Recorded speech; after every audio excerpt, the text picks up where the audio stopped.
আজকে আপনাদের সকলের সঙ্গে মটন কারির রেসিপি শেয়ার করব।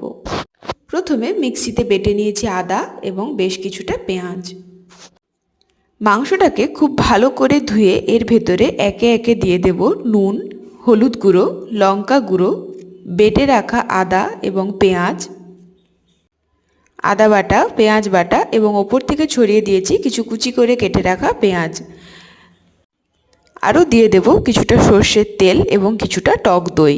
ভালো করে এটাকে ম্যারিনেট করে প্রায় 2 ঘন্টা মতো আমি রেখে দিচ্ছি।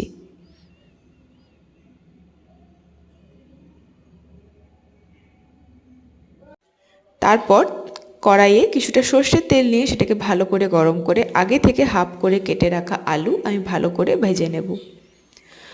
তারপর গরম তেলের ভেতরে দিয়ে দিচ্ছি আদা বাটা, পেঁয়াজ বাটা এবং 2টো তেজপাতা।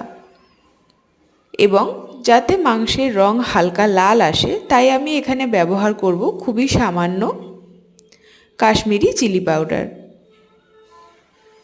খুব অল্প পরিমাণে চিলি পাউডার এখানে দিয়ে দিলাম। এরপরে এটাকে খুব ভালো করে ভাজা ভাজা করে নিতে হবে। এটাকে ততক্ষণ ভাজতে হবে যতক্ষণ অবধি না মশলাটা থেকে তেল বেরিয়ে আসছে। খুব ভালো করে ভাজার পর আগে থেকে ম্যারিনেট করে রাখা মাংস আমি এখানে দিয়ে দিয়েছি। কিছু কেটে রাখা টমেটো কুচিও আমি এর ভেতরে দিয়ে দিয়েছি। এবার মাংসটাকে খুব ভালো করে আমাদের অনেকক্ষণ ধরে কষাতে হবে। খাসি মাংস সেদ্ধ হতে অনেক সময় লাগে। আপনারা চাইলে পরিমাণ মতো চিনিও ব্যবহার করতে পারেন। ভালো করে কষানো হয়ে যাওয়ার পরে আমরা জল এবং আলু দিয়ে এটাকে প্রেসার কুকারে সেদ্ধ হতে দিয়ে দেব। বেশ 4 থেকে 5টা সিটি পড়তে সময় দিতে হবে। খাসির মাংস সেদ্ধ হতে অনেকখানি টাইম লাগে, তাই আপনারা একটু সময় দিয়ে মাংসটা সেদ্ধ করবেন।